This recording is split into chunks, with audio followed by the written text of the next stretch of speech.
I'm not saying that there's two situations. The other individuals stated that, well, that depends on what the deal looks like, and there have to be right conditions met for us to accept a peace deal. And I'm saying, well, we should be careful about when we say that, because it is always better. It is better that a country be subjugated than it is that a war continues and people constantly be bombed. Oh, no, come on. What? It's preferable. Yes, it is preferable. It is preferable that we stop bombs and we stop a war with a nuclear power. But we had a situation in America where an unarmed rioter was storming a government building and got shot and killed. And this idea of, well, can we justify overthrowing Biden because we had a cop shoot Babbitt when she was storming the White House? Well, if we're going to establish that we can start shooting rioters storming government buildings, well... Yeah, like one or two glowies show up to a protest with a Russian imperial flag. But the overwhelming majority of the populace, right?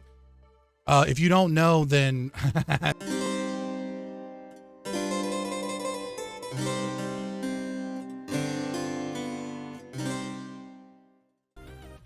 China is attempting to take the lead in solving the Ukraine-Russia conflict. It has actively put forward a plan and is working closely with Moscow and Kiev in negotiations. This follows similar actions in other areas around the globe in which China has taken center stage to solve issues. Does the U.S. or the West, in general, lose anything when China helps resolve a conflict? If the goal is peace, or at least non-aggression, does it matter who delivers it? Does this necessarily displace the U.S. as the world leader, or just assist in its goals? Should the West feel even slightly threatened by these developments? So yeah, that's like the big thing in like foreign policy people are talking about, is how China is making these tours and talking to at least Putin, and is trying to move the ball forward, right? People are casting all kinds of aspersions on their intentions, but they're pushing the ball forward. And so, is this a good thing? Is this a bad thing? And should we welcome it? So we'll start with our friend Lactoid for opening statements, and we're going around. Yeah, so in the context of world politics, who handles these negotiations absolutely matters. We know where China's interests lie, not only in relation to Russia, their interest in making them into essentially a gas station, a vassal state, but also their goal to subvert the US to become the global superpower. I don't think we should stand in the way of peace, right? If they happen to come to some kind of resolution, that'd be a good thing, but we should feel threatened. And to be frank, the goal here is for Ukraine to become part of a Western power hegemony. And anything less than that is a loss. So if the negotiations start impeding on that goal, then I think the West should potentially somehow get involved. Okay, all right. Let's go to Scott. Yeah, so I mirror many sentiments of Lactoid here. The thing is I'm kind of two minds about this, because obviously the American empire I'm not a big fan of, right? And so it is a threat to the American empire the more that China succeeds on the international scale. I think what's probably far more concerning for America is kind of the Belt and Roads Initiative linking up with Saudi Arabia's 2030 Vision 2030. Them building plants in China, them working together a lot more. The recent Saudi Arabia-Iran deal that China brokered. This puts the real question in threat. And the real question, the real threat here is, will Saudi Arabia end up selling oil to China in yuan? If that happens, everything else is just a very minor thing. And so the more respect they get in the international community, the more play they have. I think, that kind of outlandish thing that Saudi Arabia kind of threatens us with every few years becomes closer and closer to reality. In terms of this deal, well, the West already ruined every chance it had for peace in May of last year, when there was going to be a peace negotiation, almost certainly, between Ukraine and Russia was going to keep Crimea solidified, and the Donbass region was going to be independent. And they weren't even wanted to bar them from NATO, but they didn't want to necessarily stop them from having defensive treaties. So it was really a Pyrrhic victory for the Russians. And then Boris Johnson and the West came in. We don't fucking negotiate with Russia. We want this war. The West wants this war. They can't negotiate peace anymore because it's very obvious that America wants this war, that the corporations want this war. China, on the other hand, is kind of sitting in this weird place where like they can kind of play either side, right? And they can kind of fund either side. And so, yeah, we shouldn't step in the way of China doing this, but is it going to hurt us internationally if China gains more respect? Yeah, and that should be a concern because, you know, I mean, I don't know that I like picking my masters, but that doesn't necessarily mean that I like China. You know what I mean? So I don't know. It'd be interesting to see what other people's thoughts are on this. But I think the real issue is the more respect they gain, you know, do the dominoes kind of start to fall? And in terms of us having the reserve currency, because that's really what our global empire is really about. Right. Yeah, well, I'll keep it short for obvious reasons, because I am short. So I echo many of the same things that Blacktoid went through, and even some of the same things that Scott just echoed, where I'm under no delusion that China has the ultimate, you know, virtuous goal of peace. You know, it's a political move, but I also don't think the U.S. has some sort of a monopoly on peace brokerage. And so, like, you know, whatever actually brings about peace, like, I'm all in favor for it. And, you know, I'm not, at least currently, not all that concerned of any sort of like rise in China. Maybe at some point I will be, but as of now, I don't think this is like some sort of like huge power move yet. And I'll leave it there for now. Hey, ciao. Yeah, so I think analysts and policymakers in the West are correct in being concerned. Part of China's foreign policy is criticizing and differentiating itself from the West. So in this case, China is going to paint itself as the negotiator, striving for peace, frame the West as instigators of war. And of course, this is a bad faith spin. And the West is strong and united, but China's target audience is the rest of the world, who largely have not joined the West in condemning and sanctioning Russia. And countries leaning towards China are not good for the rules-based order. So there's that for the West to worry about. But despite all this, I think the West will continue to be the world's hegemon and the leader of the free world. And while the United States and China like see global affairs as a zero-sum competition, the rest of the world doesn't, and they would be very happy to just reap the benefits from both sides, which means that the United States still has a chance to win over the developing world. And while the goal is peace, it's not the only goal. Just as the West has an interest in Ukraine regaining its territorial integrity, China also has an interest in reducing Russia's consequences. And implementing the peace plan today would largely benefit Russia at the detriment of the West and Ukraine's goals. So peace can be achieved, but it should be under certain conditions. And lastly, the West shouldn't feel peace can be achieved, but let's not do it too soon. It actually is like threatening their stage in the world, but they should soberly think about how to prepare themselves and develop a strategy that will achieve their goals in a more multipolar world. Peace is only good when we say it is. Erudite. Yeah, so when it comes to like geopolitics, I'm pretty clear that it's not in my wheelhouse, and I try to pride myself at trying to stay within scopes of talking publicly about things I know something about, and it seems like there's lots of people on the panel that know a lot more. So probably the role I'm going to occupy in this section specifically is more of like the critical student than somebody with like really big opinions with not a lot of information behind it. When I look at something, for example, like the question, right, between China and Ukraine and Russia, I think a lot of people just want to immediately like weigh in on one way or the other. But there's a lot of questions of like, what does the peace look like?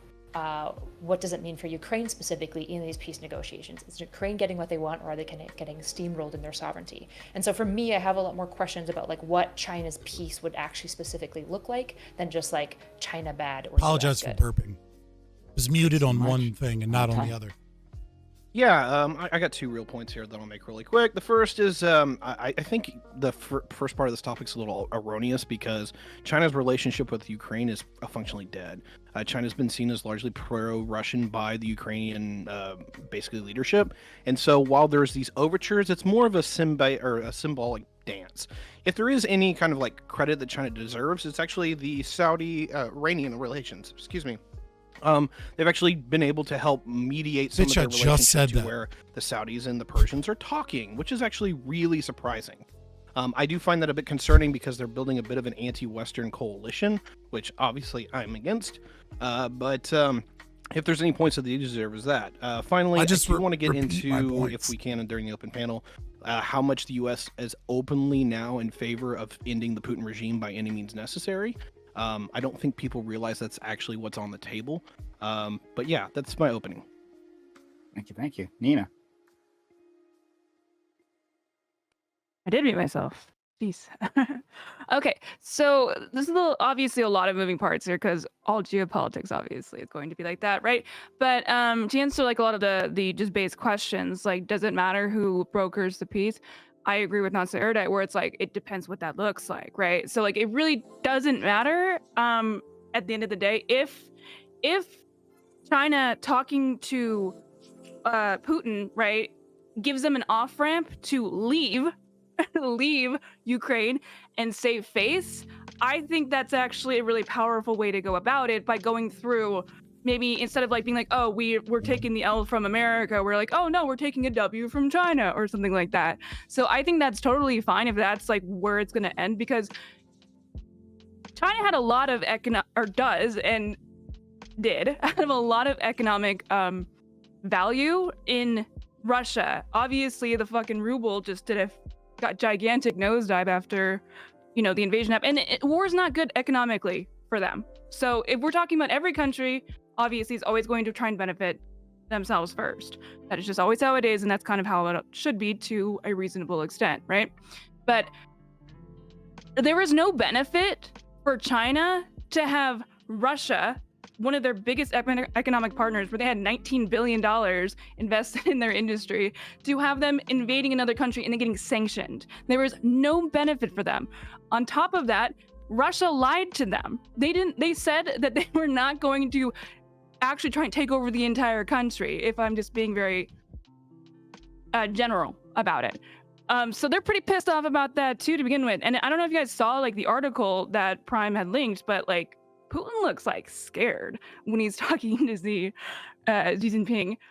So I think really this is like the option that's happening right now is really just kind of like a way for them to kind of like off ramp this conflict. Putin looks scared. Not be able to be like, did you guys see the it's just article like he we're doing shared? to America. Yeah, and I think also people think that America and China are not actually like incredibly aligned. I know I'm going on a little bit. This is my last point, sorry.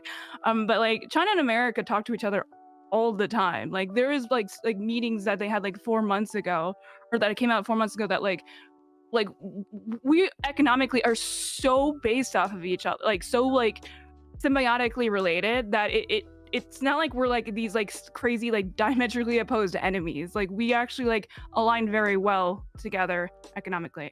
And I'll go ahead and leave it there. Nina, you never have to apologize for going long. Not while your best friend Scott is on the panel. Let's be very clear about that. Let's go to our and finally our friend Aiko. Why are you trying so hard to make this a thing? I'm just recognizing, right? Like giving the pop record. Just let it happen, Prime. I'm just saying. Just let it happen. Aiko.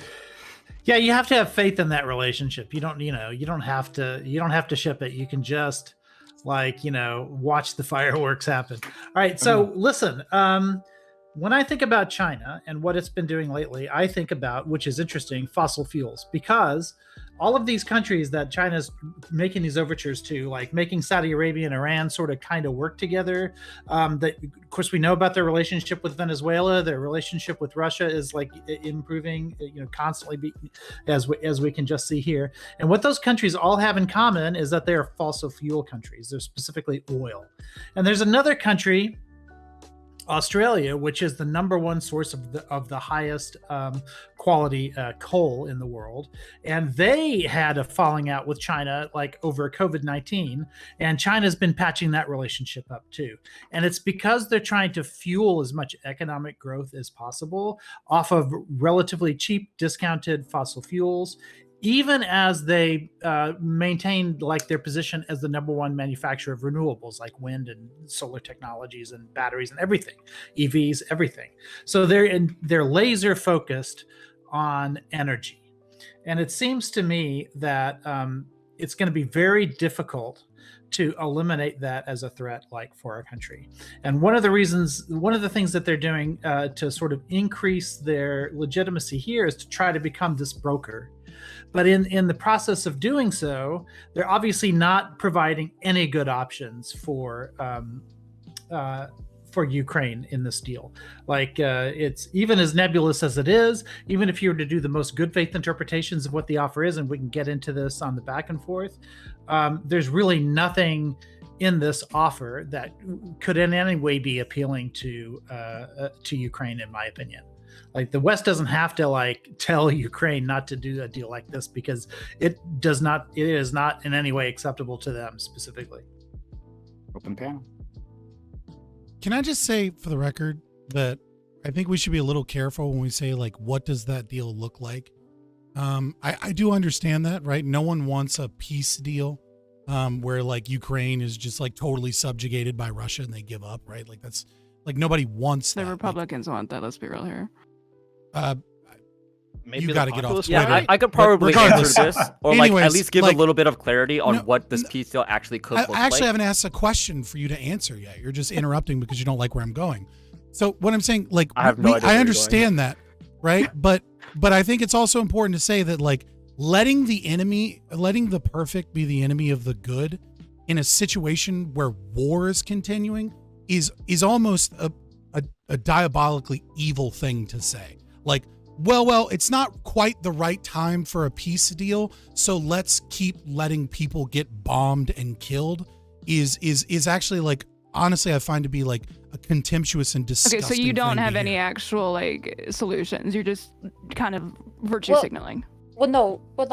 I don't think he's. I think the What? issue. He's not virtue signaling. The issue is that I think he's like creating a bit of like a Scott. false dichotomy that doesn't have to necessarily exist. Like, I agree with you, right? We shouldn't say if it's not perfect, we should just abandon it. I would agree, right? Just logically alone. The issue is that I think that there is an important question, which is saying, like, when there's this level of distrust between like multiple like international bodies, I think it's reasonable to go like Corey said, nobody thinks China's going there just trying to be like a nice guy to save Ukrainians. Like, nobody thinks that that's happening, and I know you don't think that that's happening. And I think it's reasonable to go, is the peace treaty that's being signed in any way keeping anyone's other than like maybe Russia's interests in mind? Because if the peace treaty basically just ends up with exactly what Ukraine doesn't want, then it's not a good peace treaty. I mean, they probably won't sign it anyway. Could you explain how that's a false dichotomy where I'm saying there's only two choices? So 'Cause you accused said me of making a letting the logical perfect be fallacy. the enemy of the good. Yeah. How is that a false dichotomy? I'm not saying that there's two situations. The other individuals stated that, well, that depends on what the deal looks like, and there has to be right conditions met for us to accept a peace deal. And I'm saying, well, we should be careful about when we say that, because it is always better. It is better that a country be subjugated than it is that a war continues and people constantly be bombed. Oh no, Like, come on. What? It's preferable. Yes, it is preferable. It is preferable that we stop Is that your bombs and we opinion or stop not a objective? war with I a got nuclear a whole power. bunch reductios we can go Can I- down, right? May I Civil ask a War, Nazi Germany, we can hit them all if you want. May I ask a clarifying question? Like question. under what metric are you using to come to the conclusion that subjugation is better than war? Under what metric am I using that subjugation Yeah. is better than war? That slavery is better than death itself? One can escape slavery, one cannot escape death. Therefore, one is reversible, the other is irreversible. Would that be a consequentialist analysis? How can It's not a Ukraine escape the consequentialist subjugation analysis of to Russia? say that, Sounds like that it. like one evil can be Besides corrected and war. the other can't. I think by definition it's a consequentialist analysis. Oh my Sure. god. What, This okay, kind of I gets know a they have little this weird. similar You have to this weird. Holocaust This, apologia a little bit. it's Like, what do no, you mean? Like, what? How many the- buzzwords the- are you people the going to throw out? countries- Just make a fucking argument. What? Like, The it's word not Holocaust the word apologia. Which one's the Okay, big I'll buzzword? I'll make an argument, right? The argument is, in certain circumstances, war is not preferable. But we can all think of circumstances in which the risk of subjugation and the amount of people that are going to be subjugated and the life that they're going to live is worth fighting against, right? The just war theory. I mean, I'm assuming, and I actually don't remember your answer on this, but I thought the Civil War, like marching to the South to liberate the slaves, that was justified, even though it killed a whole fuck ton of Americans and a bunch of Southerners. There's no justification for either the North or the South in the Civil War. But the Okay, Civil so you War got is a Michael totally Tracy different thing. perspective. We're like, we shouldn't have intervened in World War II. Of course, we shouldn't have intervened in World War II. I'm an anarchist libertarian. Like, what are you talking about? Ladies and gentlemen, we have lost the plot. So basically, yeah, I don't think we could Also, actually don't engage believe with it- Scott you in believe geopolitics. borders, bro. Like, what are you What- talking about? You're gonna call yourself But if you're a arrogant? libertarian, surely Yeah, you believe it's that so liberty is worth crazy fighting that for. some. yeah, it's liberty's so worth fighting crazy. for, right? Live on your feet or die on your feet rather than. Wait, why living are you your even means. There's a very Wait. big difference. There's a very big difference between liberty being worth fighting Just let us for subjugate you. and governments that tax people going to war in other countries. Wait, Scott. Wait, so You have a gun in your background, right? We're talking about like using war and violence to prevent somebody else from subjugating you and interfering with your rights. Isn't that like Look, I never said that like Ukraine should stop fighting. What I said is when the entire fucking global hegemony is funding and supporting and pushing forward a war with a nuclear power, that it is always going to be better to stop the war with a nuclear power and deal with those consequences later and fight in the ways that we can fight, so that, I don't know, we don't push a nuclear power into a larger conflict.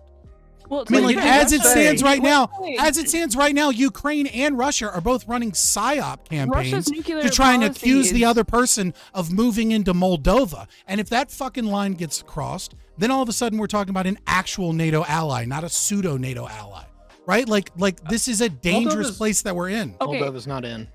Moldova's not in NATO. Sorry, not in Yeah. Moldova. The fucking the T fucking like city state country that's Transnistria. recognized. people. they are also They're not in part of NATO as NATO. well.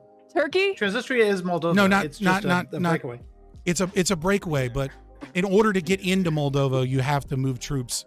Well, I guess Russia wouldn't have to, but I mean, Ukraine would have to move troops through NATO allies. Tanzania, close. No, they border Moldova.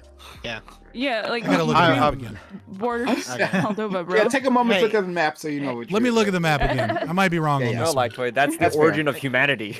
Chow, I That's haven't fair. got a chance to ask you this question. Like, what's your end game for Ukraine? Like, where do you want this to end? Obviously, I would Jesus. like this war to end, right? But then Right, the but, big like, what's question, the war is like goal? under what conditions? Yeah. What's the war goal here? The war goal, at least for the West as well as Ukraine, is to restore its territorial integrity. Okay. And I think that is a really fight to fight for. And now, the question before was, okay, what does this peace plan look like? And China does have a position paper, essentially. It has 12 points that includes respecting the sovereignty of all countries. But I think we're getting a step ahead of ourselves when we're thinking about the peace plan. Let's ask ourselves, what are the steps to actually get towards that peace plan?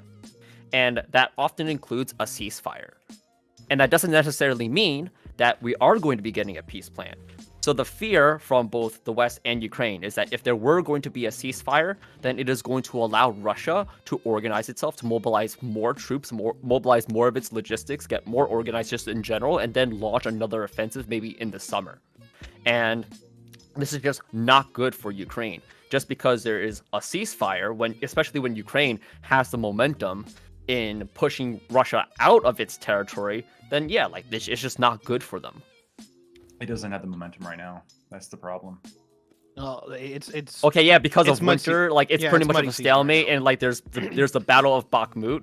But if you were to compare everything that's going on in Russia and all the support that's going into Ukraine, as well as thinking about the moral, how moral is the Ukrainian side versus the Russian side, then like chances are it's Ukraine that has the momentum. we'll know in I- May. Over the don't year, know. okay, they liberated Kherson. They've kicked out Russia for like in the northern part. Like, do you not see this? Like, I I fully- I understand. thought Okay, they were gonna win in 3 days, dude. I fully, yes, I'm not denying their brave defense of the motherland and the fact that they took back a whole bunch of territory in like after the couple months, right? I'm not denying all those wins, but the reality is, for the past 5-6 months, it has been stuck in just like a complete quagmire, and there's been barely any movement, and all the movements on the Russian side, they're just doing nothing but gain territory right now. That's the reality. no, And Is that that's right not now, I'm pretty sure that's If I could false. ask- It's not true. Just as What somebody who is- doesn't know anything, could I ask Lactoid, is that different from what, like, this feels like an aside point. Like, it felt like what I was hearing Chow, at least what I wrote down, is he's talking about ceasefires in and of itself. Like, the beginning stages of a peace talk is a ceasefire. And Ukraine is afraid to go even into that because it could fuck them. Because even if say, there isn't momentum, I would say there is at least, like, pressure for Ukraine to get things going because they're probably more likely to get benefits from allies. They're more likely to, like, have help just, like, in the public opinion. Whereas if you go into a ceasefire, people will look away, people are going to stop caring, and then Russia has the time to basically reorganize its logistics and hit them even harder, and maybe this time they'll steamroll them. I think that's what Chow's saying. And so I understand what you're saying, like maybe like in the actual lived fight, maybe it's more stalemated, but would you agree that this is a reasonable concern, like more to the actual point, that this is a concern for why we maybe want a ceasefire in Ukraine? I think there's very clear political reasons. If I'm not mistaken, the Ukrainian government passed a law saying they're not going to negotiate with Putin specifically. That's how angry they are. They're pissed off, obviously, and they don't want the I guess the embarrassment of losing the most valuable territory that exists within the country. Now that being said, I don't see any other way this gets resolved in the long run. It does need to be thought out for a couple more months or a couple more years, even probably. And should we prevent Russians from gaining more territory? Yeah, but I mean, either there's going to be a ceasefire with the territory now, or I mean, unless the Ukrainians fucking surprise us all again, who knows? Could happen. I'm I mean, skeptical. the Russians can just leave. Like, I mean, they could just stop. They're not going to do that though. Yeah, they're not. Okay, but they could. Like, they I don't know why could, you're but- denying Well, that things reality. could happen, Wait, you but, said like- there's only Well- one way? That's very he would say silly, the because they opposite. could straight up just leave. Well, he would just argue the opposite. Ukraine could just like roll over and let them take the territory. Like both of these things are theoretically possible, but but- both countries' interests are completely vested Right. against that. Exactly. Okay, but Well, one of would course, be... let's like talk about what is realistically going to happen, and when we're going to be talking about that, then we have to be concerned about, well, what are the interests of both sides? And the sad reality is that Russia has interests that are irreconcilable with the interests of Ukraine and the West. This also includes China, and that's why there is this quagmire. That is why geopolitics is just so complicated all the time. Well, I think why this Hard resonates question. so well with a lot of, like, people, like this particular conflict, is that there are aspects of that are pretty simple. With them invading, there's no reason for them to be invading this country. There is a Oh, big that's- reason oh, for the no. Ukrainians to defend it. There are reasons. no. That's the reason we just don't Obviously, like them. directly, there's like no reasons. Okay, I don't know if you're gonna be like I'm that. going to revert back to like, 1 year about ago. it. What do you guys Okay, think? is so the, which like, There What are do you good think reasons. I'll even say that. But go Like ahead. what? Sorry. What was Erudite's Like what? question? I'll explain in a second, but I didn't want to overtalk somebody. Yeah. I'm about to Erudite, go ahead. derail, so I have a different question. So Okay. Sure. Well, sure. No, Nina, do you want that? I have a question better answered derail. by Lactoid? I was wrong. I was would just like straight Lactoid up to answer wrong. that question. I thought yes. I thought they had to go through NATO allies in order to deal with the city-state Moldova, but no, God I'm just, damn it, Scott. fucking just dumb Giga Chat. and was wrong. So yeah, I was just Credit to wrong you, on yeah. that Fair one. enough. All right, there you go. I had to Fair like enough, look it fair up. enough. Let's go. Thanks for Yeah. catching that. Lactoid, answer that question, then we'll go to Erudite. And then yeah. Yeah. So I'm going to try to frame this in to make it be as close to the kind of topic question as possible, because I feel like a lot of the resistance that comes with even accepting some kind of ceasefire or accepting any kind of diplomatic solution here is this belief that Ukraine is fully 100% correct in everything that they've said, and Russia's just evil, right? They're just the ontological evil. No. They're like no, Nazi I'm Germany. saying that. I'm not saying so. I'm telling you what I've noticed about like contemporary culture. I'm not saying you're necessarily saying this, but this is just what I've Sure. noticed. Russia is evil, and I disagree obviously with Russia in a lot of ways, and I do overall think Ukraine is justified. But when we're looking at the reasons why Russia did what they did, there is a lot of justification. The main justification is when you look at every poll prior to Russia's intervention in Crimea, Crimea wanted to leave Ukraine. The vast majority of the polls indicate that Crimea specifically wanted to leave Ukraine and join Those Russia. polls were made after they were occupied, my dude. No, before the occupation, and they were done by the UN. According to the UN, That's Crimea. Crimea. Lactoid, that's Crimea, but that's that Crimea. doesn't explain We'll get the the rest of them. 2021 invasion or 2022. Excuse me. Well, hold on, we'll get there, right? So the Crimea is important, right? That absolutely is relevant when it comes to Crimea, the initial part of Russian aggression, essentially. Now, the other areas, specifically the Donbass, are a little bit more contested, especially when you look kind of split halfway through. But there was tremendous amount of Russian support in those areas. In fact, after the civil war that began there, support for Ukraine essentially evaporated within the areas in rebellion. Now, this is important because the reason why they rebelled and the reason why Crimea shifted was because a democratically elected president was overthrown in an unconstitutional revolution. Just factually what happened. Stop. Euromaidan was not constitutional. Democratically elected. According to the UN that audited the election, according to the United Nations, Yanukovych was elected in a free and fair election in Ukraine prior to Are you Euromaidan. purposely leaving out that Yanukovych ordered for the snipers to kill Ukrainians? That is so. I'm not leaving that out. So there is no constitutional reason why ordering police to shoot rioters means that you can just be unconstitutionally removed. That's not a thing in the Ukrainian constitution. Second, the rioters had already occupied multiple government buildings at the time of the shootings, and the shootings were at the people who were occupying government buildings. Now, do I think it was justified? Probably not. My understanding is the rioters were armed with petrol bombs and rocks. They didn't necessarily have a lot of firepower. They were just kind of occupying things and throwing rocks at buildings and storming government buildings. But we had a situation in America where an unarmed rioter was storming a government building and got shot and killed. And this idea of, can we justify overthrowing Biden because we had a cop shoot Babbitt when she was storming the White House? Well, if we're going to establish that we can start shooting rioters storming government buildings, then isn't that the most American thing to do is to overthrow a government that is being tyrannical and subjugating its citizens in a dictatorial fashion? Revolutionary war. You can launch an unconstitutional revolution, but what I'm saying is that that's literally what Russia has a good reason. I mean, I think we could actually go back to some John Locke theory and argue that the people have the right to overthrow their government when they believe that. Does the Donbass not have a right to overthrow Ukraine? Is it the Donbass doing it? Yes. There's the entirety of Ukraine. It's not the Donbass. You're asking me. Did you forget about the little green men? That's kind of ridiculous. So first of all, Jay Chow, I get it, but if we go through clips and other interviews of you talking about January 6th, I'm sure you're not going to be on my side that they should have been there, right? I'm pretty sure you're going to be freaking out about how they were terrorists and they needed to be stopped. Nevertheless, I'm not actually staking out my position here. I'm just interjecting with some theory and maybe some arguments as to what could we alternatively think. So right, when it you're comes just saying to things you don't believe. Euromaidan, I also think Euromaidan was not unjustified, but them overthrowing the government was not legitimate. I see that as a coup, but for Russia to react towards that as okay, let's take over Crimea. And the reason why they took over Crimea at that time was because they thought this was some grand conspiracy by the West to install a pro-West and pro-NATO regime in Kyiv and then turn Ukraine into a NATO member. And then all of a sudden, Russia no longer has that naval base in Sevastopol.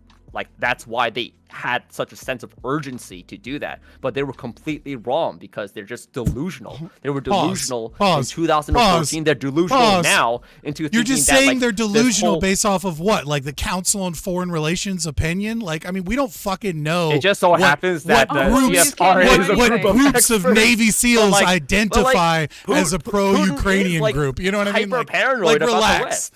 And sure, but the idea that it is delusional to think the idea that it's delusional to think that America might involve itself in a country it's heavily involved in and bragging about being involved in is not that much of is a little bit a bridge too far. Also, I do think it's important to recognize if we're talking about Russia going into Ukraine, I mean, there's a lot of back and forth things here. It's complicated, right? We could talk about, though I don't know that it's necessarily relevant to China on the world stage. But we could talk about the water canal, right? We can talk about how debts owed from 2013 meant that Ukraine got to starve people of water, right? There are a lot of back and forth justifications we can do. Ultimately, I think we all agree here that Russia's invasion was not justified. And the conversation here really is about whether or not China should be brokering a deal. What does that deal look like? What are their goals and motivations? And what does that mean for the American empire? The reason why I wanted to... Well, at your last point, then I want to go to Erudite because she had the thing. Sure, and I just wanted to explain the reason why I spent a little bit of time talking about this is because I think that if we can establish it as complicated as Scott put it, and establish it as, well, there is, like, it's not just the complete just war theory that a lot of people think it is, then I think people will be a little more open when it comes to compromise, when it comes to maybe like a ceasefire is the best idea, and if it's brokered by whoever, then less deaths, right? It's a good overall outcome. I don't think Alright, anyone thinks please. that it's not complicated.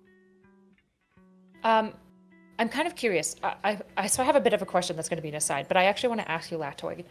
When we're talking about like just war theory, and again, assume that I know nothing because I probably don't. When I'm listening to you guys talk about this, and I agree that like everything that I've looked into in history of Russia and Ukraine and the relationships of what's going on right now, which goes back hundreds of years, but probably the most like last century is going to be most relevant to what we're talking about. I agree that it's not as simple. Both parties are doing propaganda like crazy. Of course they are. That is modern war, right? I guess the question is, even if, say, Crimea was maybe a legitimate or an illegitimate coup, maybe if like all these things that Ukraine did that wasn't good or bad, does that necessarily mean that it's not a just war if they're genuinely worried about their total country sovereignty? Because my understanding is like, I could grant you, say I just granted you everything of Ukraine being very naughty boys. That doesn't necessarily mean that the war that they're in right now isn't a just war. It depends on the theory of just war. So there are some people who believe that territorial integrity is some kind of basis. I don't really see why. I kind of see territory as lines in the sand drawn up by nations, which are just arbitrary concepts. And the reason why ultimately I think I do side with Ukraine here is due to like much larger geopolitical issues of which area is going to be governed the best, which area is going to be governed in the most liberty-centric, individual rights perspective possible. And I think that in of itself is what grants justification for a just war. The reason why the US was justified in leaving the British crown was because monarchy fucking sucks. It's not a pro-liberty, pro-individualist perspective. And so we get to fucking leave. The reason why the Confederates were not justified in leaving the US because they wanted to own people. And so that is not a individualistic, liberty-based focus. So they don't get to leave, right? We apply this very inconsistently if we look at territorial integrity as a concept. But when we look at it directly from the people there, are their lives better? Are their lives more free? If yes, then justified. If not, then not. Okay, so that's not just war theory. That is your justification for when war is just. Right, and the ultimate question for you, Jay Chow, would be, what is the difference between the Revolutionary War and the Civil War? I'm not going to answer that question. I'm just going to clarify on what actual just war theory is and how are we going to implement that into like the context that is Russia and Ukraine. Russia has no justification under just war theory to invade Ukraine, but Ukraine does have just war justification in fighting against it because it is being invaded. So that's how we implement that. I wanna because I feel Erudite wasn't done. And also Aiko, like with what Lactoid said, I feel like you must have a response considering what you talked about borders not moving. Yes. So if you have something, okay, great. So let's go to Erudite, and then Aiko later on. Sure. Okay. So mine is going to be a derail. So I don't know if you want Aiko to come in before me, because I want to ask actually about like the practical stuff, which is what we kind of like moved away from once we got into this just war stuff. Because Chow was talking about like how do we practically solve this? Because there are irreconcilable interests. Everything I can gain from this looks pretty irreconcilable, right? I don't know how we have a solution, and so that's not a satisfactory answer, right? Just having war now for the next 14 years isn't really a good answer to the situation.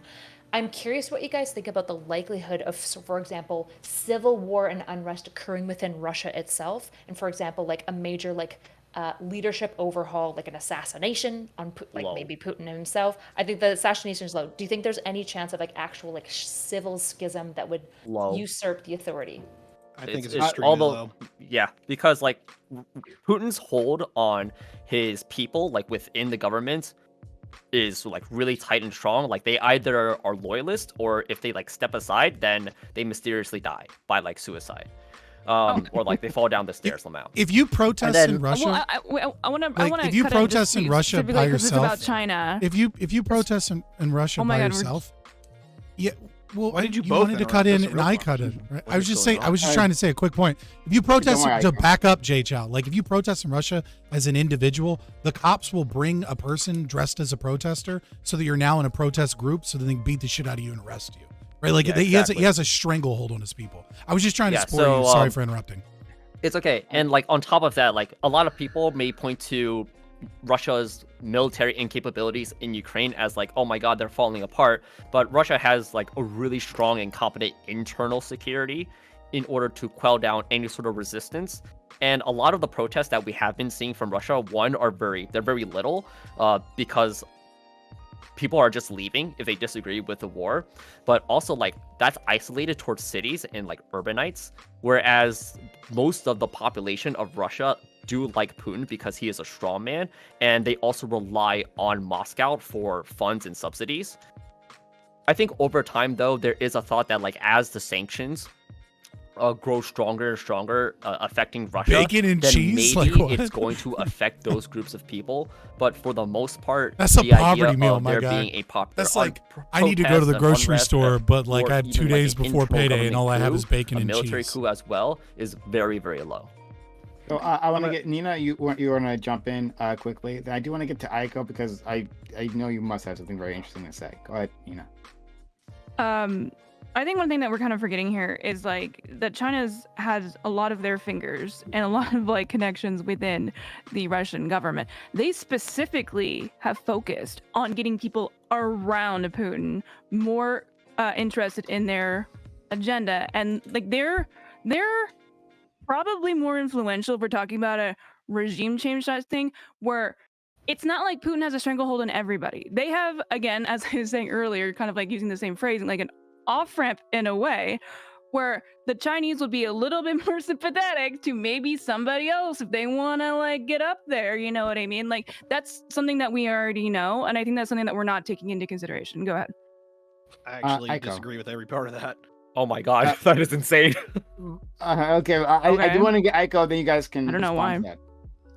Okay, so I just was, I just wanted to respond to what Lactoid said about the UN like polling in Ukraine, and this was a series of polling from 2009 to 2011, and it consisted of a sample size of 1,200 people out of a population of 2 million. Wait. Are you looking If at you- just the table, or are you looking at all the following polls that came in the paragraph after on the Wikipedia? Yeah, I have. Yeah, I looked at it's. I mean, yeah, there's been multiple polls, and this is a sample size of 1,200 people. If you want, now I do agree. I think UN like data is very relevant here, but the more relevant data I think would be the referendum from 1991, where everybody could vote. This wasn't just like a slice, which was I think 1,200 is 0.06% of the population. I mean, I don't know that you could do anything political based on something like that. But they had a choice as to whether or not to join Ukraine when everything split off or to stay with Russia. And Crimea voted 92.3% of Crimea chose to join Ukraine in 1991.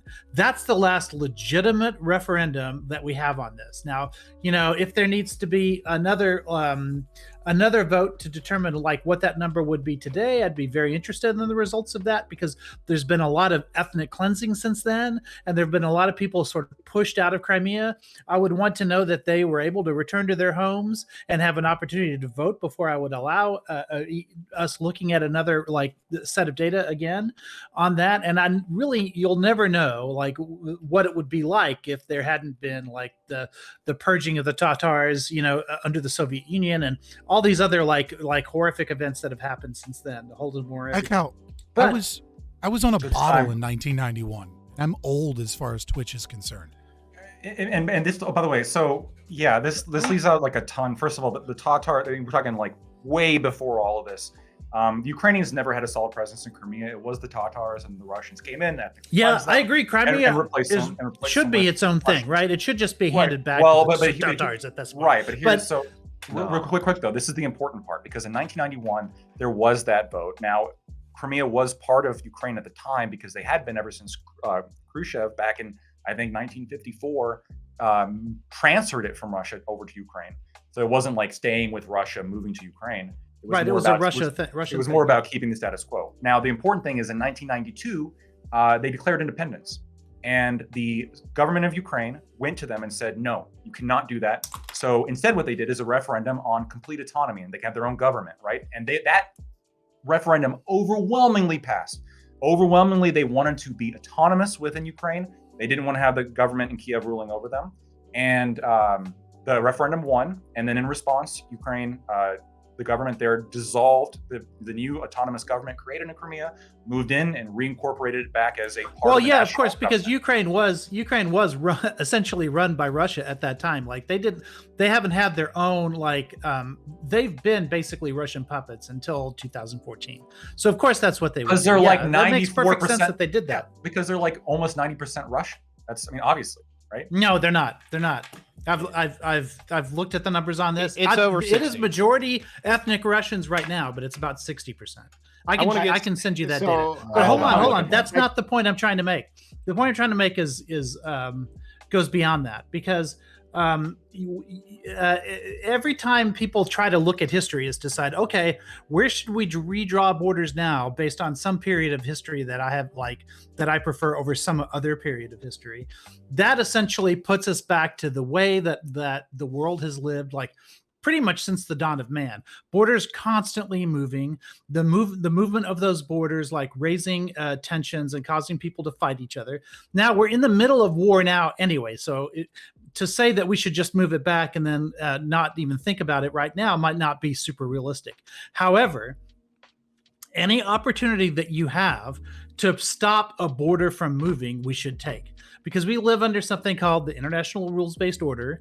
And one of the things that we have been fairly consistent on over the last 80 years, since the end of World War II, is that we tend to not allow borders to move. That's not to say that there hasn't been exceptions to that. It doesn't mean to say that we've been perfect in doing that. But every time we allow borders to move, it becomes a precedent for other borders somewhere else to move as well. And that's one thing that I don't think we can risk. So if during all of the negotiations for peace here, I guarantee you, by the way, Russia does not want to go to Crimea being an autonomous region of Ukraine. That's not something at all that Russia wants. But if you want to do that because that's what they voted on in 1992, that would be an acceptable. I think Ukraine would consider that to be acceptable. I don't think they would want them. Things. I don't think Russia wants it to be autonomous under them or even autonomous under Russia. Russia I think wants they just to want to incorporate annex. Do you remember when? Sorry. We'll go Lactoid. So you can respond. Then we'll go to Ty and J Chow. Yeah, I'm not basing this off of the fact that there's a certain amount of historical elements there, right? Sure, I want to correct myself, by the way. It was in 2001 about 60%. Now it's about 67%. All the other ethnic groups make up under 15%, around 50% or under. If I can help you real quick, I promise. Where you might be getting the confusion is there's a difference in the polls between when someone says they're ethnically Russian, and then there's a much larger percentage of people that say that their native language is Russian.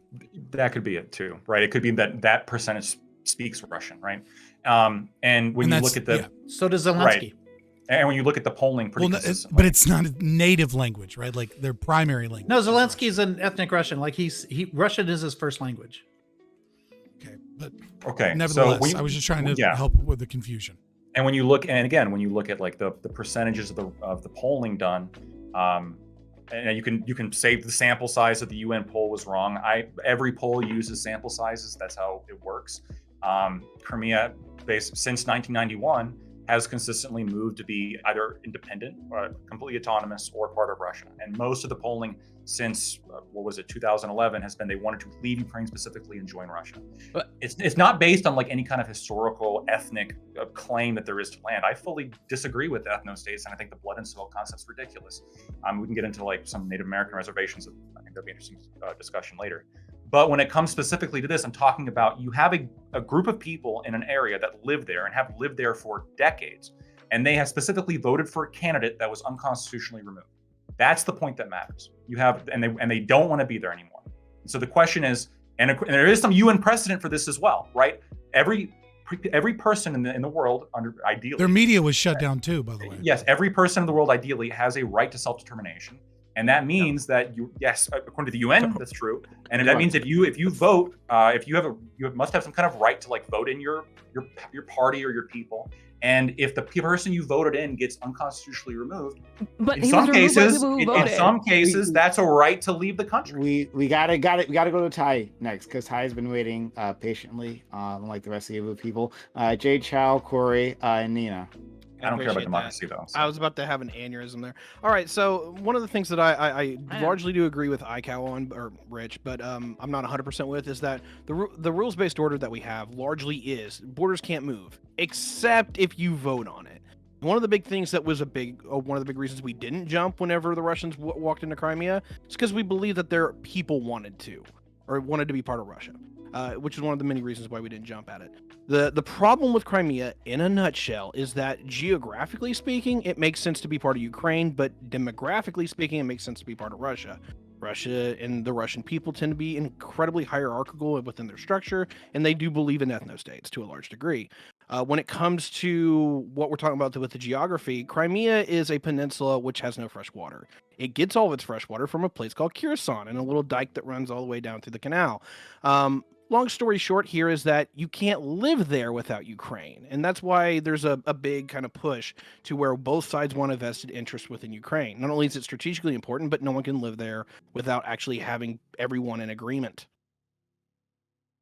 Jay, Yeah, so there's a number of problems with like the polls and referendums on like for Crimea leaving Ukraine and joining Russia. But the one after 2014 is that like one of the problem is that there were only two options. One was be autonomous and the other was join Russia. There was no option of like rejoining Ukraine. There was also a group of people who like did not participate in that referendum because they just like didn't want to. They were protesting or they didn't live there anymore. No, they were living there and they just like no, yeah, I mean just, like there's also people that fled, right? Like that like may have been probably. or wanted to live there or had property there, family there, got the fuck out. Yeah, true. And Rich said previously that like there's been decades, even centuries of ethnic cleansing that has distorted the population in Crimea, and the numbers were also faked as well, because on the Russian website they accidentally leaked the actual numbers to that referendum, and it did not match like what they actually wanted it. So I think there's a lot of problems with that referendum, but even putting that aside, we're also assuming that like referendums are a legitimate way of deciding like who gets what territory, and I largely disagree with that. And I think Rich said a lot of these points is that if we really gave self-determination, that kind of self-determination to everybody, the world will be in chaos. Nobody would be respecting borders. Everybody would want to be in their own state. Everybody would want to be in their like this is largely what happened after World War II. Some people don't want to live under the world these consensus. The world agreed that it is much more worth to stick with the same borders, maybe change it here a little bit here, and just like kind of hope for the best, because we don't want like a bunch of tribal people to all of a sudden want to have their own territory and their own government, like what's happening in Libya for a while now. So like, yeah, there was a great speech made by one ambassador who said a lot of these points, and I forget what country he was from. But what the fuck is going on in my chat right now? Self-determination, in the respect of like, hey, let's self-determine our own government.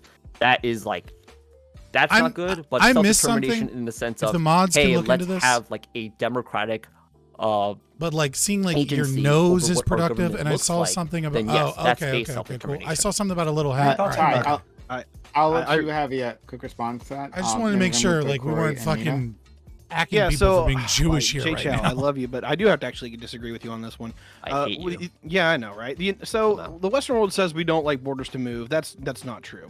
In fact, we do it a lot. Whether it was German reunification, whether it's the independence of Kosovo, is that we will happily carve out a new border, or basically liberate a given people if we find it within our interest. Or what tends to be the case is that we actually believe in ethnocentrism, is that we actually say Kosovo is part of the Albanians and they shouldn't be subjected to Serbian rule, and we're actually going to let them go their own way.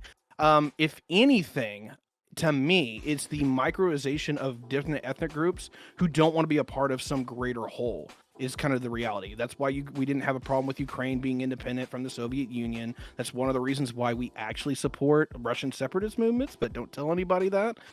Yeah, we actually want to see other empires go to shit and anyone else's like large scale authority just be diminished because it's easier to rule.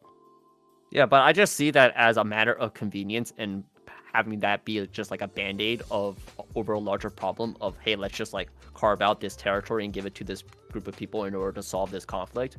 Like that in history doesn't really have a good track record between exceptions and like that being the rule, right? Exactly. Yeah, so like for the large part in the rules-based order, yeah, borders don't change. We respect each other's territorial sovereignty and integrity.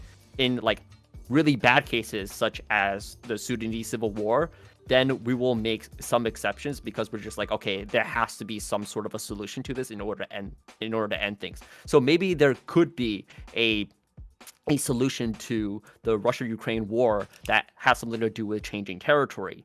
But again, we have to go back to, well, what are the interests of both Russia and Ukraine? And they're irreconcilable. Ukraine has no interest in letting any of its given territory to go to Russia, and Russia is butthurt over wanting to keep Donbass as well as its annexed territory. That also includes Crimea. Oh, I think they want the whole country. Sorry. Corey? No problem. Corey, then Nina.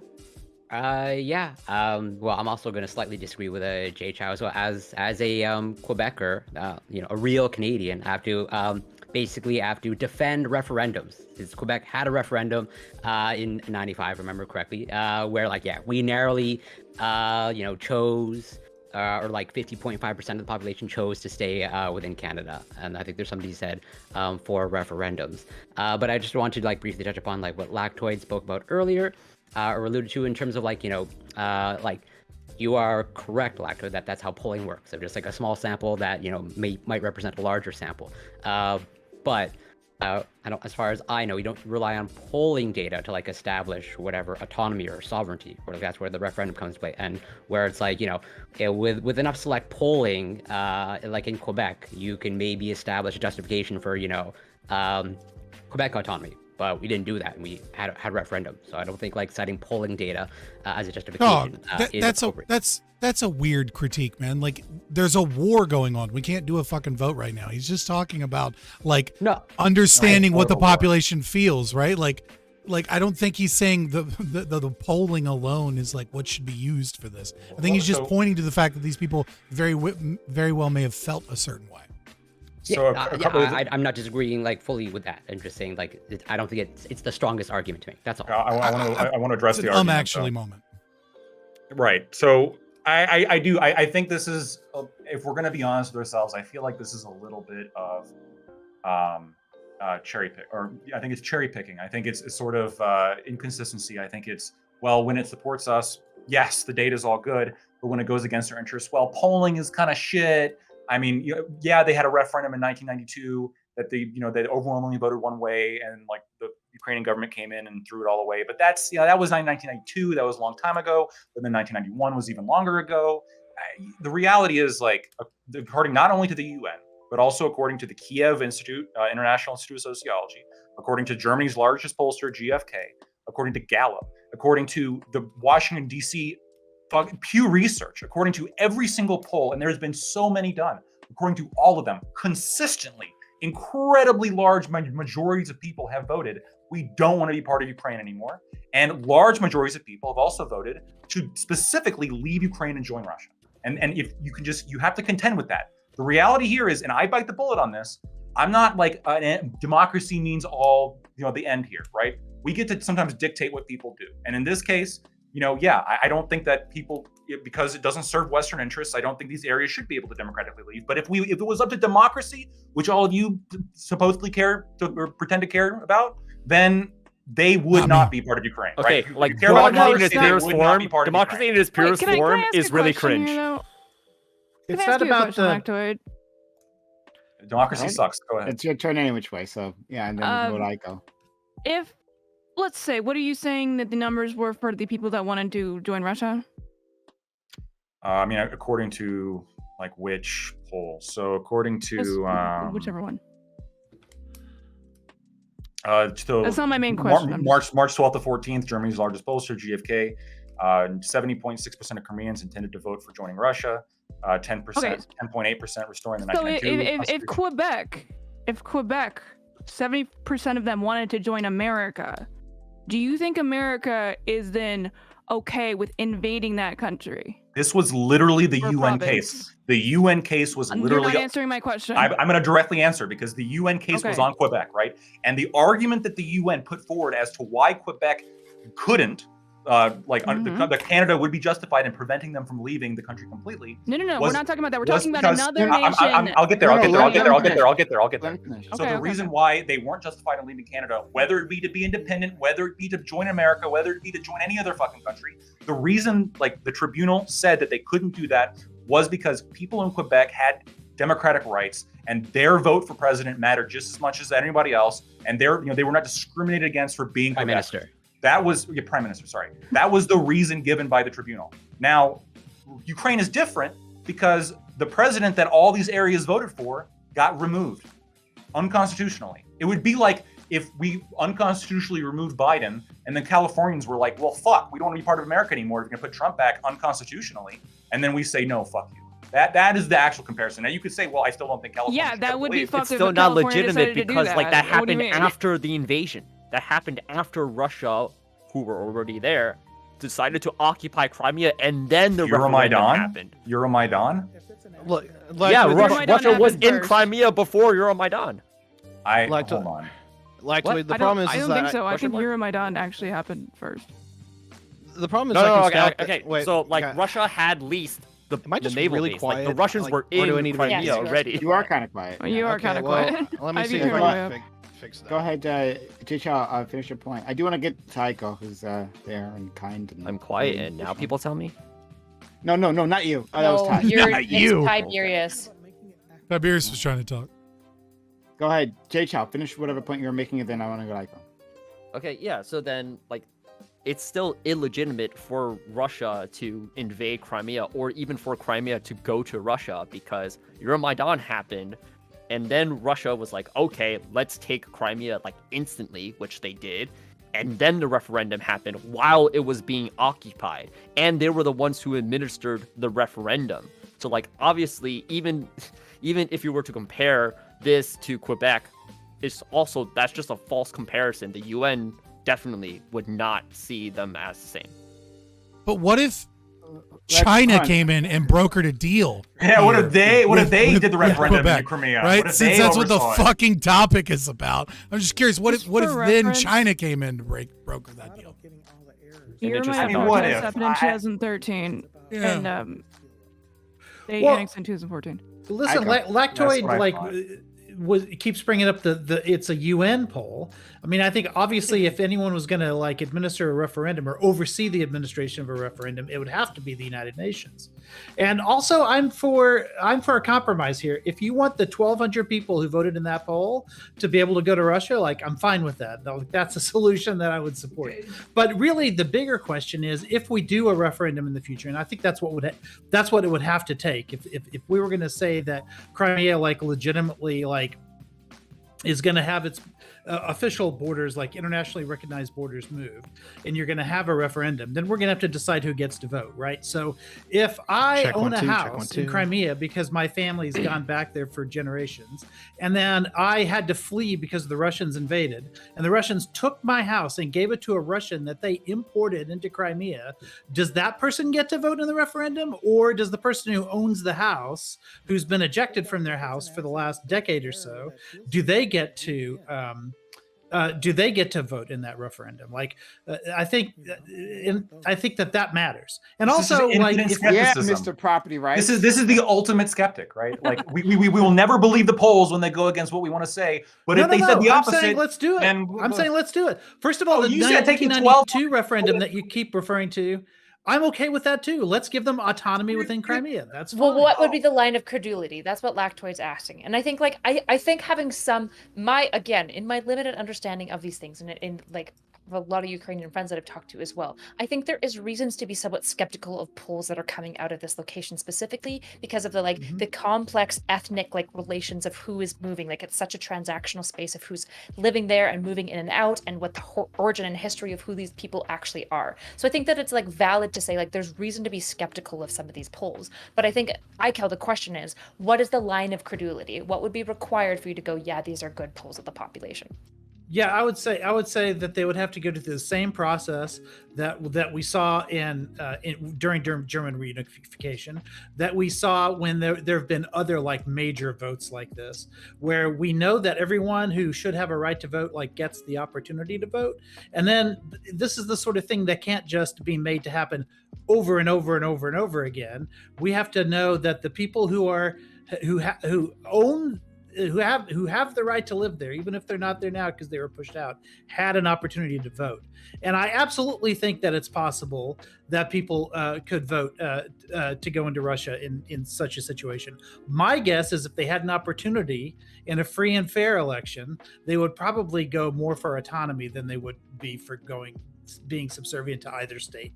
And if that happens, then there would have to be some way of making sure that the rights of the people that are living there now to do that are respected. But at the end of the day, this is a decision for Ukraine as a country to make, right? It's not necessarily going to be a decision for the West. It's not a decision for China. It's not a decision for Russia. But the UN is going to have to be instrumental in determining what the will of the people is there. But I think the big roadblock to all of this is Russia and China themselves. They don't want a UN they don't want a process like this to occur. They want to take the referendum from 2014 and make that their sole justification. And I just don't think anybody can really if there's a line of credulity, it's on the other side of that. Okay. Yeah. So my takeaway from this whole conversation. Can I give a quick timeline just so we can have the established dates here? So the Euromaidan protests happened from November 21st to 2013 to 22nd of February 2014. The annexation of Crimea began on February 20th, so 2 days before the Euromaidan protests technically ended, until March of 2014. These referendums that happened, where it was 96% wanted to join Russia or whatever, that happened on March 16th. That means that the annexation was already popping off at that point. Yeah, that was my point. That's why it's completely illegitimate. Right. I have not defended the 2014 referendum one time. I just want to make that very clear.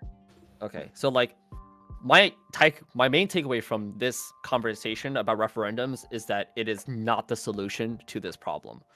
I think Rich is right on this point in that what is going to be the main determinant of ending this conflict is not going to be the people, the residents, making a vote on who they belong to, but rather what is the will of Russia as well as the will of Ukraine. How are those going to clash? And it's going to be either determined by force or it's going to be determined by some sort of a political settlement, which I think is what's going to do. If China were to actually, in good faith, follow its peace plan, and respect its first point, which is respecting the sovereignty of all countries, then it ought to say that Crimea goes back to Ukraine. Now, if they want to play some sort of a logic game of, now look at this referendum and talk about self-determination and look at this time and whatnot, then we know that they are not so focused on preserving sovereign integrity, on territorial integrity.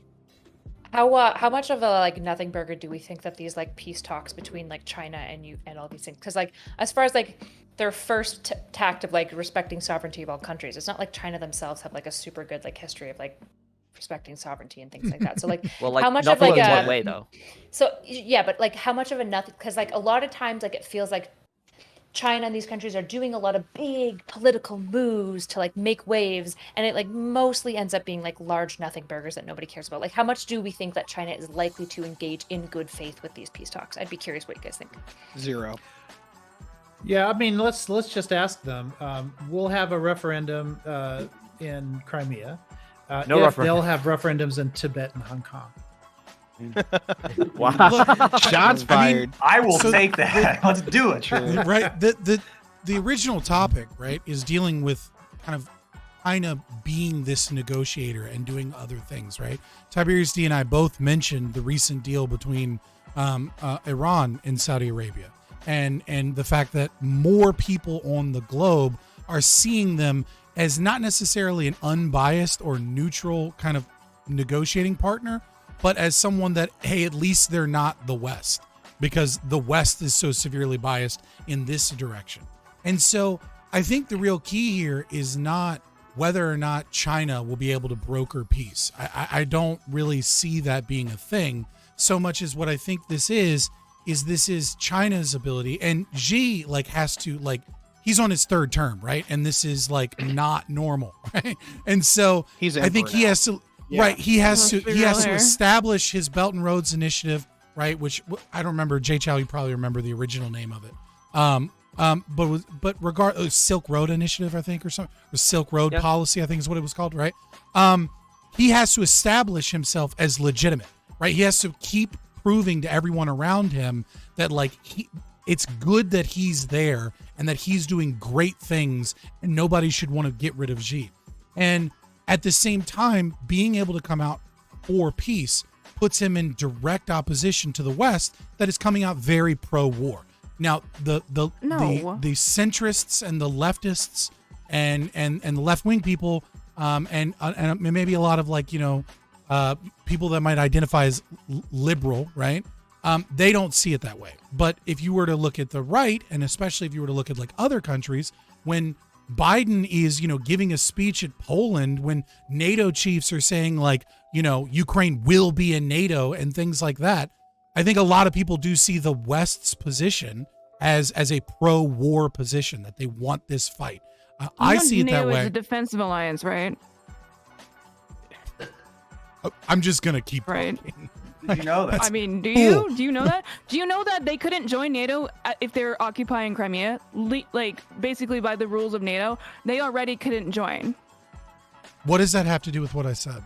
It doesn't change the fact that NATO trying to establish connections with Ukraine, which is largely they can't by their own metric. They can. You're not listening to me. The reason why it's kind of not related to what Scott is saying is because Scott is talking about how the NATO relationship itself with Ukraine, and NATO basically kind of pissing on Ukraine by pissing all over, being this is ours, by saying things like they're going to join NATO, is in many ways escalating the tensions between these countries, not de-escalating it.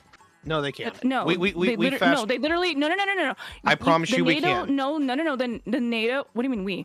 We already in it. But the NATO Okay, stop. Do you think it is more de-escalatory to say NATO is not Ukraine is going to join Ukraine, or NATO? They couldn't by their own Hold on, stop. You're not answering. You're not answering my. I don't care. Let's wave. I'm going to wave a wand, and now we're in hypothetical land, and we're in the land of Narnia. Okay, so and nothing there's matters. Countries. Got it. But we have 2 countries called Ukraine and Russia. Do you think that Russia would feel like it's escalatory if NATO, this alliance, was saying that Ukraine is going to join them? Or do you think they would feel de-escalated by it, regardless of whether they could literally join? It's a defensive alliance, so there's no really reason for that. Unless they only had intentions to try and take it back or type of thing. Do you think it would be de-escalatory? I'll just ask my question again. Do you think it would be escalatory or de-escalatory? These statements. What exactly? The statements that NATO made about Ukraine. Do you think that would be escalatory? Which were what? De-escalatory? That they were going to, what did you say? The NATO chiefs were saying things like Ukraine will be joining NATO. I think it's pretty neutral, to be honest. Well, since it's neutral, I'll just finish what I was saying. Okay, all right. Wait. I want to get my piece. And all I'm trying to say is that, look, I think a Pyrrhic victory here for China is a bigger deal than we're willing than necessarily whether or not they're going to engage in good faith and actually broker a peace deal. China stepping in and what's that? I was going to literally ask, how can they? Like, China doesn't have a card to play here outside of letting the Russians bleed themselves in this theater. Like, China actually has a vested interest in letting the Russians die horribly or winning. It literally, they are in the Russian camp at this point. Or them stopping. Right, but I would again, be really happy if Russia that just stopped. Well, no. That I'm doesn't saying go from the against what I'm Chinese saying, right? perspective, Like- that's what they like. It doesn't make sense for them to broker peace. That's where I'm getting at. I don't believe they're remotely good faith in this particular conversation. There's right, no but reason for them this to is actually the be. second. This is the second relevant thing from what I'm saying is like what I'm saying is we're focusing on whether or not China can broker the deal as opposed to the respect that they get from a lot of other countries. That's why when in my opening statement, I was talking about the petrodollar and Saudi Arabia and things like that. When people start to legitimize them as someone that is even able to be able to have these discussions, it really does signal a change in kind of in geopolitics. So I'll tag the second part there first. This is the part that does concern me, is that the United States has largely let China go unabashed for the last 2 decades, and for some reason we just let them do it. And now it really seems to be they're building an anti-Western authoritarians are us kind of league right now. The fact that they've actually gotten the Iranians and the Saudis to not only get to the table, but to actually... BRICS was kind of a joke, to be honest. And it was more of a Russian and It's an Indian kind of economic project. thing. Yeah. Morgan Stanley, right? I'll get to that at a later point. The long and the short here is that one, I don't think China has a vested interest. Two, or in peace. Two, if there's anyone who's going to actually broker a peace deal, it's going to be the Turks. And then three is I forgot my point. I'm sorry, I didn't write it down. Why do you think it would be the Turks? The Turks actually seem to have the best relationship with both parties involved. They are the ones that actually brokered the grain deal last year so that both countries could export. And while there was some problems with that, it was largely the Russians who would take the shots. And again, Russians bad faith. But the Turks actually seem to be respected by all parties here. And it's largely because even though they're a NATO member, they're not really seen as NATO friendly, even by NATO countries. Seriously, before the war, there was a popular opinion among people within the field to kick out the Turks from NATO because they weren't going to honor any kind of deal that we actually had with them. And I stand by that. The Turks have been really good at playing the Russians and the Americans off each other. I think they just re-upped. But that they're deal you were talking untouchable about because with they grain control deal. the Bosphorus, and They're they untouchable. absolutely need them. Like you can't, you just have to play ball with them because there's no access to the Black Sea is everything in this war. And I don't disagree, and that's why the Turks are one of the major reasons why the Turks are so important here is that Ukraine doesn't exist as an economic entity without the Turks allowing them to, and that's a bit of a shocker. But I mean, if you can't export to the wider world, the only people you can trade with as Ukraine is Georgia, Romania, and Bulgaria, and that's it. Yeah. And whatever else they do, and they've done a lot of shitty stuff, like the very fact that, at least with regards to the Bosphorus, they've been siding with Ukraine. Ukraine can go through that thing, and Russian military cannot. So the fact that, that Ukraine shot down, or sunk the flagship in that navy, and they can't reinforce their navy because Turkey won't let anyone get through the Bosphorus, like that just means a whole lot. That sort of outweighs almost everything else that Turkey's doing. For the record, that's not super new, though. The Turks have always played very hands-off with letting the Russians go through the Bosphorus in military craft. So right, and we need that to continue to be the case. I wanted to ask, in terms of like a deal, like, do you think something like this would be likely? I tried to get it back on China. Crimea becomes an autonomous zone that is guarded by the UN. We have UN troops stationed there, like peacekeeping troops, and the port. Please don't. I'm just asking. You guys can debate. So, but the UN troops stationed there, and then that port is either Russian controlled or Russian Russia friendly. Like they are allowed to use that particular port, which is what they truly want. What do you guys think if that's a possibility? Okay, so there's actually something that we could refer to that's kind of close to what you're talking about. A couple of months ago, there was a report that the West had actually sent a peace deal to Russia, which outlined that Crimea would go back to Ukraine, but it would be demilitarized. And the Donbass would also go back to Ukraine. It's like, okay, Russia, go back. Ukraine did not accept that. It was largely, if reported correctly, something that the West had sent to Russia. Russia actually liked that because they're like, we want out. But Ukraine was like, no, Crimea is actually ours. So you would have to reckon with Ukrainian agency for any of that to happen, which is also, you have to reckon with Russian agency, because like, even though Crimea is like a big tug and war kind of a thing between Russia and Ukraine, we can't forget about Russia's main goal of this whole thing, which is trying to get Ukraine back into its sphere of influence. And just like making like some sort of a negotiation, referendum or whatnot, UN involved with Crimea is not going to stop Russia's aspirations of just like taking Ukraine back into their sphere of influence. They don't like the direction where Ukraine is going. It's going closer to the EU, it's going closer to the West, going closer to NATO. This is, for a number of reasons, just bad for Russia geopolitically. And like that's the main point, in my opinion, as to why they invaded in the first place. So even if that was the main point, and like, I don't know, like I've had a million conversations as to like, in Thai, I will hear how to say. I've had a million conversations as to like why exactly Putin had invaded, right? And I can't say that I definitely know the answer. I don't know exactly what was in this guy's head, but even if that was the case, right? That was before the war, before like the embarrassing losses, before the West showed that Ukraine proper wasn't going to be like Crimea, and they flooded it with weapons, right? So could it be the case that now, after all that, in the prospect of more fighting and more embarrassment, that they would be more open to that kind of deal or something else? Like you said, like they were open previously. Well, if Ukraine were to just like kick Russia out, including Crimea, then Ukraine has no reason to accept that deal. And what Russia is probably going to do is, okay, we'll just go back to our activities pre-war, which was hybrid warfare. Yeah, I'm saying. Sorry, let's go to this. Well, let me just. Ty wanted to speak. Ty. Yeah, sorry. I do. And to kind of reply to where Prime was wanting to go. Number one, the sticking point right now is Crimea. Ukrainians are kind of just doing this national pride thing where, it's Crimea or bust. And while I respect that, I don't know if that's the smart move to play on their part, but that's just going to be down to what they want to pick. The second part is that I don't believe Russia's going to quit whatsoever in this war, because I'm a firm belief that Ukraine was actually step 3 of 5 for them.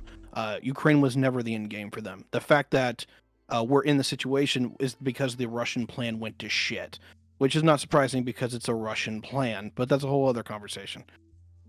I just wanted to add that like everything that we kind of like hypothesize about here is all based off of, the players and like what they think the consequences will be in the future, right? So how much aid we're giving these countries to continue the war, how many sanctions we have in certain areas, but also, and this is again trying to bring China into the discussion about China. The symbolic victories that China could secure can change the political will of individuals in the West, right?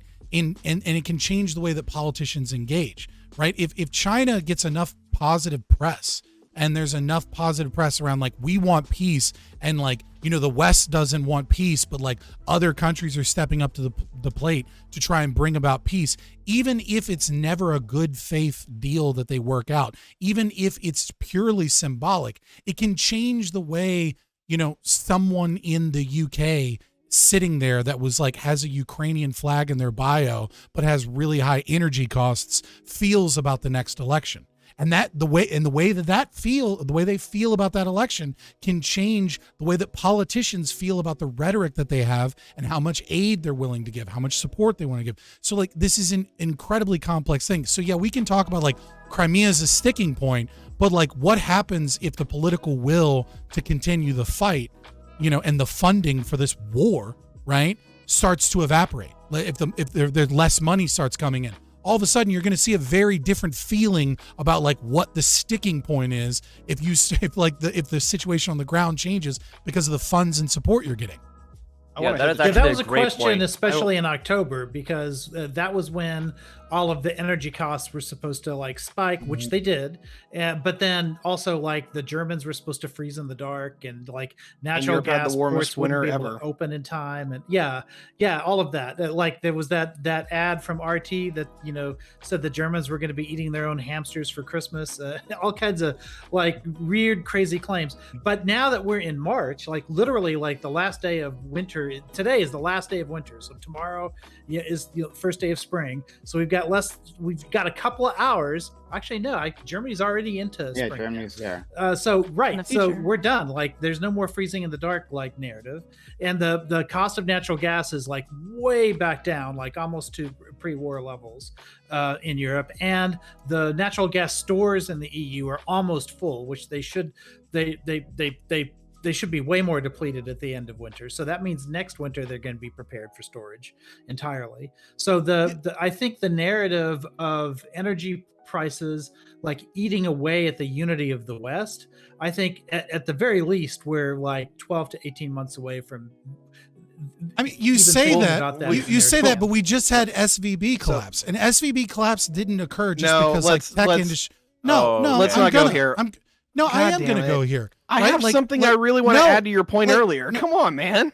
I mean, it's fine, but I'm just saying, like like we are looking at inflation. We are looking at Fed hikes trying to control this. We are looking at the fact that one of the reasons that Credit Suisse was collapsing and had to be bought out is because of the Archegos in South Korea, which was an energy finance company. Obviously, there was also fraud involved, right? But like energy prices aren't just like this like magic look at the cost right now. It like the entire dollar is based upon energy, right? And so we do have to recognize that there are a lot of other problems than just like, we're through the dark on this. Like economically, like there are a lot of other things that could occur in the future. Yeah, but is that let me get this, please. Increase the support for Ukraine?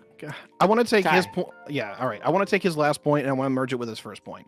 So this is the part that concerns me about China getting onto like the world stage, right? I think everyone's kind of starting to pick their battle lines here. And I said all the way back in 2020 with the Alaska conference that the new Cold War was here, whether people realized it or not. And I think that's shaping up now is that this authoritarians are us league. The thing that they have in spades is that. The things that they have in spades is that they are the net energy producers of the world. Whether you get Russia, the Saudis, Iran, and Venezuela, and a few others here, you've got, I believe, over 75% of the natural oil reserves and most of the natural gas reserves as well. And that's what they're kind of aiming for here, is that it's a more of an economic warfare to where, hey, how do we keep the West, in check? Because they have the economic development, they have the demand side. Just make it to where they can afford it.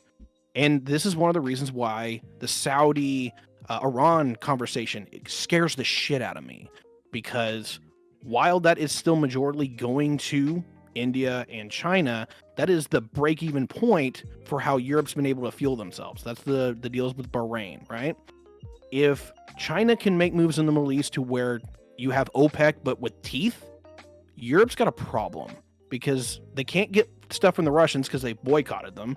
The only places they can market with are either the Americans, which we already have high prices, or Africa, which kind of hates them because they colonized them.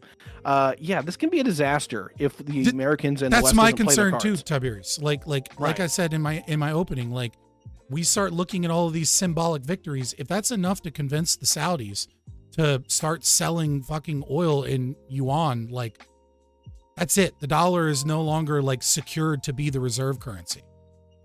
I wouldn't go that far, but I do see a far more bipolar world coming forward, if not a monopole or a multipolar world. I think the Americans aren't really even interested that much in the wider world, and we've actually been kind of hemorrhaging back. But it was Ukraine that actually kind of woke us back up to, oh hey, the Russians are still a problem. I thought that was a boomer thing. Literally, that's kind of what's kind of reawoken the lion here, and we're gonna have a chat about what we want in the wider world because our political system is offline. I hate to say it, but we don't have a foreign policy because it changes every 4 years. Domestically?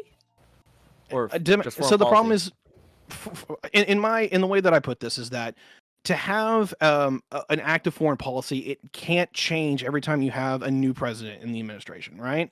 We largely agreed during the Cold War the Soviets had to be put in place. Now, we had different agreements on how to do that. The Democrats were more détente, Republicans were more, evil empire shit, right? But the long and the short is that we actually agreed who the bad guy was.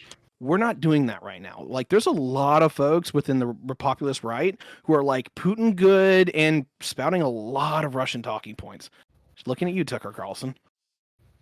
Yeah, but I still think like we still have a strong foreign policy, at least within this administration, which I mean I largely agree with. At least within this administration. I'm a the Democrat. Like Yeah. Lincoln is, I think, the GOAT. And like we've been able to reestablish ties with our traditional allies that was largely damaged by Trump. And Biden has made an effort in connecting to the African states. There was a summit a couple of months ago where he invited a number of them to Washington D.C. and like Trump they had a chat. can be in office in the next year, right? Like Trump can be reelected to office, and Trump can once again call those African countries shithole nations. So I go.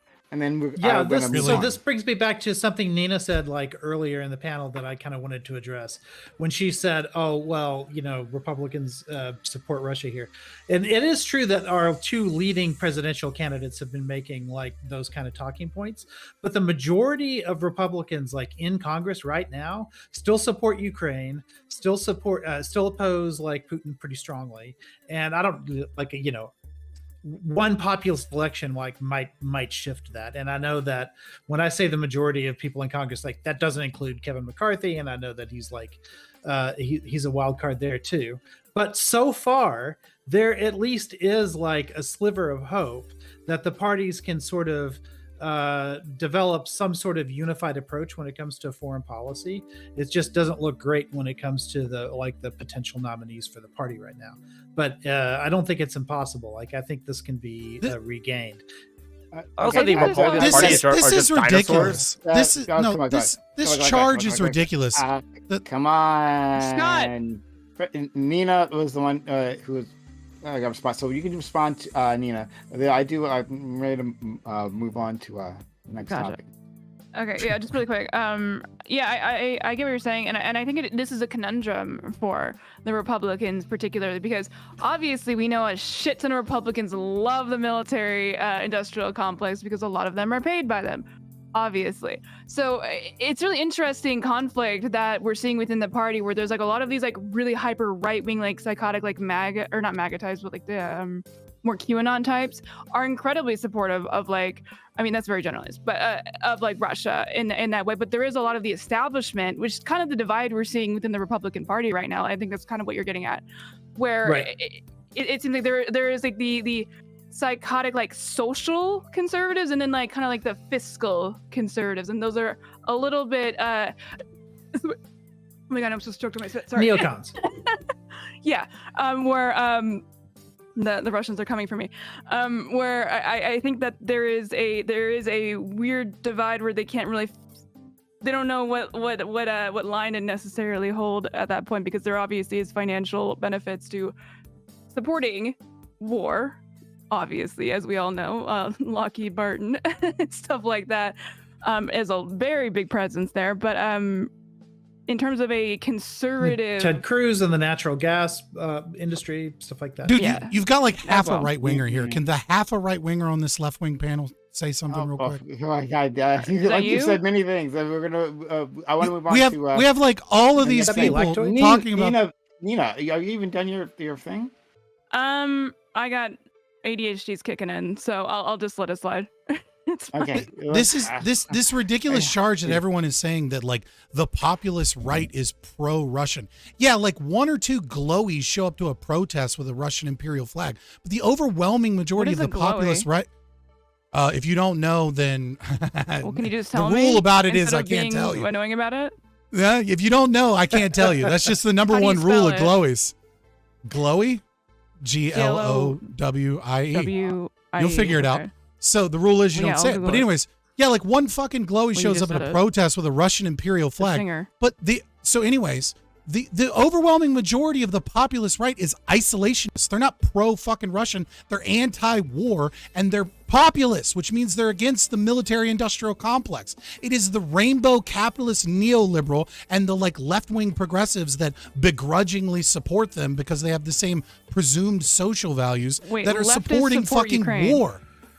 Well, no, it's just that they. It is I don't mean to say that they're tankies. You go they're far just left and isolationism all of these, serves Russia all of instead. you, all like Tiberius D, Jay Chow, Nina, and That's a Ike good Rich all point. came out saying that know. like, oh, there's so many pro-Russians. No, it's not. They're isolationists. They're said that. anti-war, and they're anti Yeah, like that's pro-Russia, globalism. bitch. Like, what They're do you mean? against the World Economic Oh my God, Forum. that's right. They're I have been against invoked. like like they're Right. against like UNESCO. They're against billionaires and the corporate right, class Scott. controlling the country. Well, all right, Scott, you invoked me, so let me try to do this best I can. And I've tried to fix my mic for whatever people are having problems with. I can't fix it anymore. I'm literally about to blow it It's up. fine. It's All fine. right. No, all you right, sound so, too loud. Okay, good. So anyway, I'll level with you on some level here. All right, are they openly pro-Russian? No, right? But they are openly isolationist, and the problem here is that these are goals that do mutually align, and that is a problem that the United States has to contend with. Now, I know you as an ANCAP do not believe in the American empire. I respect that, even though I don't agree with it. If for me, looking at it from my particular viewpoint, is that for us embodying our responsibilities of being the arsenal of democracy, I do largely support that particular institution. And where I'm concerned at is that while I get the idea of America just, basically pulling up our shit and going home, is that why is it that every time in history we go about doing that, 20 years later, we're stuck in Europe again, fighting somewhere on the plains to kick somebody's ass because they made a mess of the situation? Okay. All right. So, Yes. thanks The all. CIA and We just, are. just stop. we're- Like, mean, we this really predates the pull out CIA. and we don't. Okay. So thanks for that. So we are moving on to our next topic. This was spirited. It was pretty good. I liked it. Guys, if you're brand new to the channel, hit that follow button. If you're brand new, like what you've Right? seen so far. The Of course, dialectic but must if move you forward. want, You're it either doesn't with us or matter you're to me. against us. You hit can't that be follow against button. war. Consider supporting the channel by subscribing to the channel. Helps out. a You're ton. Twitch anti-war and activities like anti-imperialist and Prime Time. If you're watching somewhere anti-globalism, else, then like, you are if you, de facto appreciate this content, pro-Russia. Get the fuck outta here. To, Thank you for watching. If you made it all the way through this video, then you've got to like, share, and subscribe. Over 70% of you watching aren't subscribed, and it really helps. We're live on Twitch every Monday through Thursday starting at 7 p.m. Eastern. And follow us on Twitter for more spicy libertarian takes. Finally, we all know that YouTube is a temporary place for dissidents. One day we'll upset the wrong journalists and be gone. Poof. But it doesn't have to be that way if you make sure to follow us on Rumble. Every video on YouTube is also posted to Rumble, and sometimes we exclusively stream there. Thank you for your time. All links are in the description below.